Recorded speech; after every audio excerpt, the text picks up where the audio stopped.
China's impending trade war, the hidden costs of cheap goods. China's rapid economic growth and increasing exports have raised concerns among global economies. While the affordability of Chinese goods may seem appealing, it is indicative of a larger economic problem. The next few minutes will explore the underlying issues that have led China to consider launching a trade war and the hidden costs associated with its cheap goods. China's economic advantages. China's low-cost labor and government subsidies have contributed to its dominance in manufacturing and exports. The country's large population and rural-to-urban migration have provided a steady stream of cheap workers.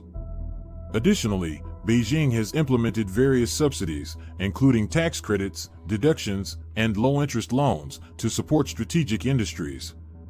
These subsidies have made Chinese products more affordable than those produced in other countries.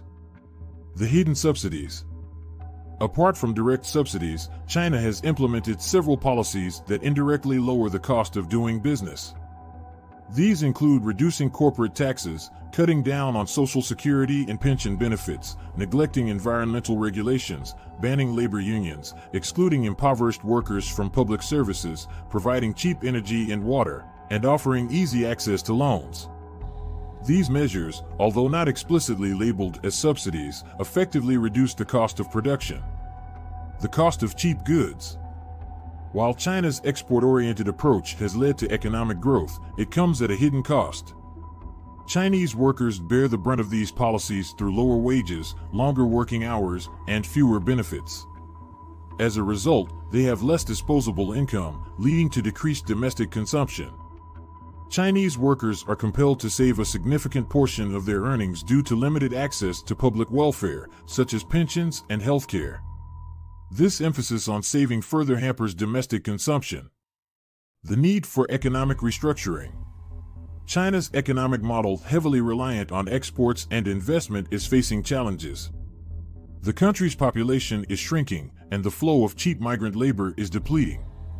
Additionally, the once reliable investment opportunity in housing is declining. To sustain economic growth, China must transition towards domestic consumption. However, this restructuring is complex and requires significant ideological, political, and practical changes. The easy path: exporting the problem. Instead of addressing the underlying issues, China may choose to export its surplus capacity to global consumers. By flooding the international market with goods it cannot sell domestically, China hopes to maintain economic growth. This approach is exemplified by its focus on industries like electric vehicles, EVs, batteries, and solar panels. However, this strategy is likely to face resistance from countries concerned about unfair competition and the impact on their own industries. Impending trade war. The increasing competition in the EV industry, coupled with suspicions of unfair subsidies, is setting the stage for a potential trade war between China and the United States and Europe.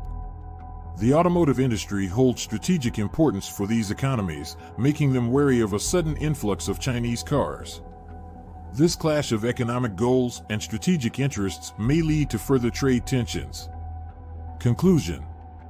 China's economic growth and dominance in manufacturing have come at a hidden cost. The affordability of Chinese goods is a result of various subsidies and policies that lower the cost of production. However, these policies have led to lower wages, decreased domestic consumption, and a reliance on exports. China now faces the challenge of transitioning towards domestic consumption while avoiding a potential trade war. The outcome of this economic restructuring will have significant implications for China and the global economy. As always, do not forget to like and subscribe to our channel, All Things Money, to see more content like this.